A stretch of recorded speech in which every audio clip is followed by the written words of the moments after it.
Gu Chuan came to the field to shoot the scenery, but nothing came of it. Walking back to her car, the little girl squatting in the middle of the road looked at the lizard on the ground intently, talking to herself, and sat back in the car at the urging of her parents. The car continued to drive, and the family was talking and laughing in harmony.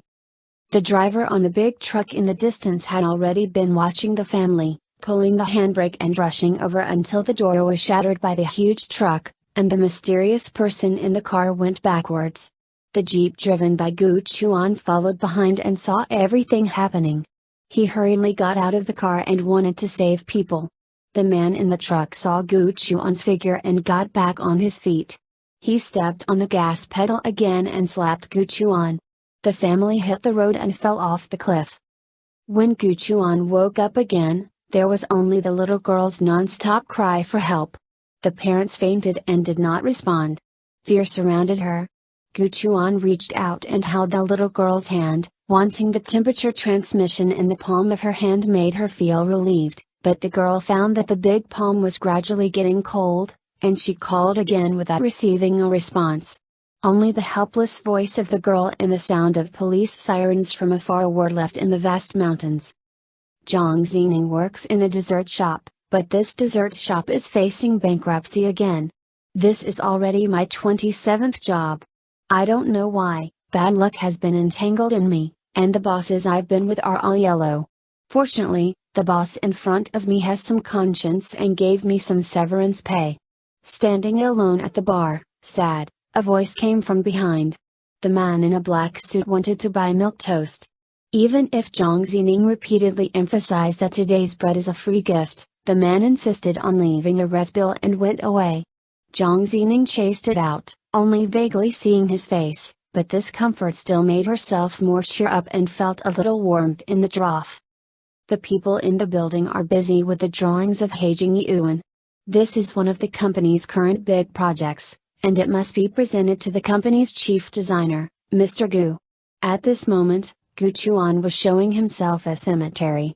The salesperson tried his best to sell these feng shui treasures. But when he heard that Gu Chuan was going to buy a cemetery for himself, the salesperson couldn't help but shed a cold sweat.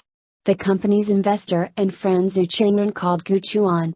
The two of them are closely related and feel like brothers. They are discussing the dinner and relationship with Party A in the evening. This time the two parties' cooperation relationship Golden Coast Award selection, Gu Chuan also had to nod an agreement. After hanging up the phone, Gu Chuan took a fancy to a cemetery, but was not satisfied with the design. He thought that he would design it himself. The salesperson cautiously asked Gu Chuan for some proof of cremation or critical illness. Gu Chuan did not change his face and agreed. Submissions will be completed in the future. Zhang Zining came back with the leftover bread in the store, and the water bill was hung at the door. Zhang Zining felt nervous and took the flyer down. The aunt and grandmother in the family had already prepared meals. Although the business was not going well, the Zhang Zining family still holding a very optimistic attitude, the harmonious atmosphere relieved Zhang Zining's uneasy mood a lot.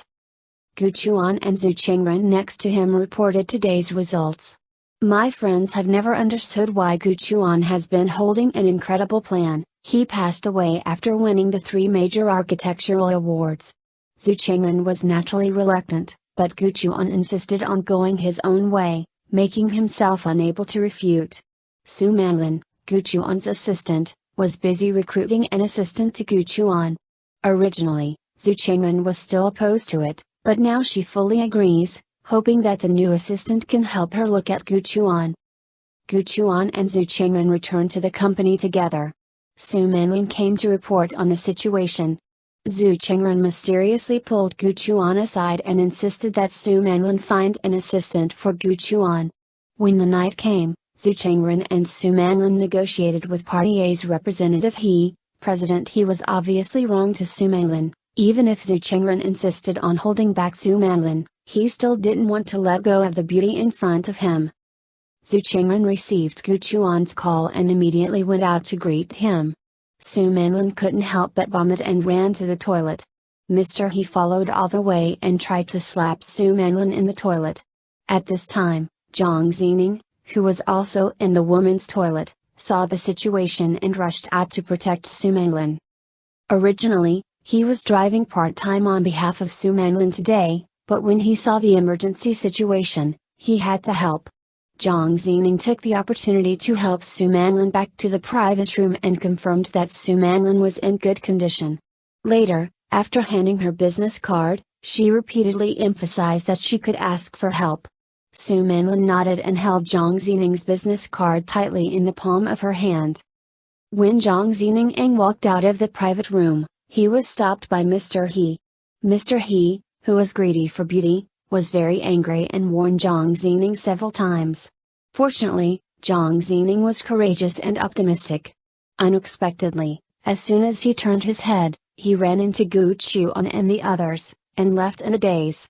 Looking at the girl's back, Gu Chuan felt very familiar, but he couldn't call her name for a long time.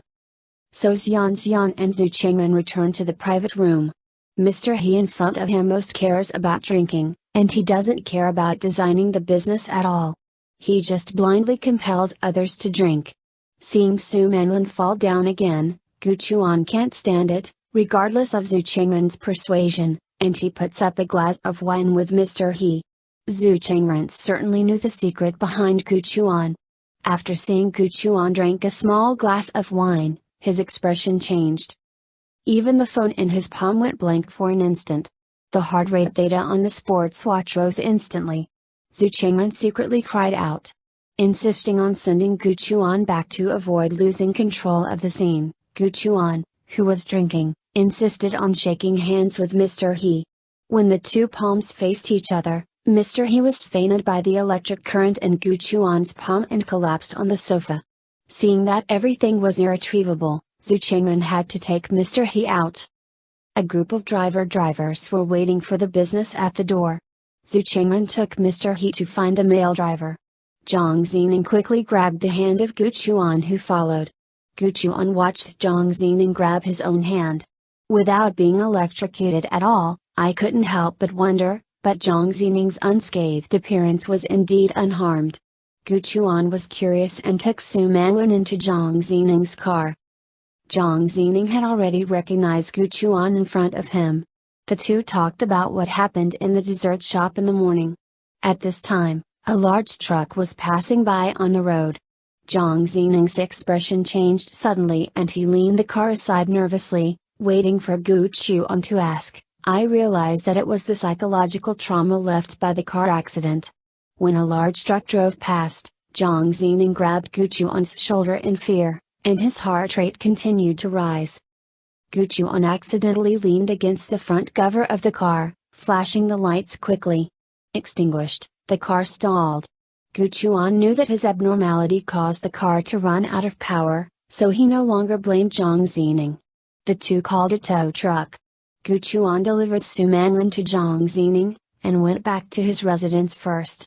When I came home and walked into a mysterious room, the device similar to a charging capsule was turned on, Gu Chuan lay in, and the mechanical sound effect sounded.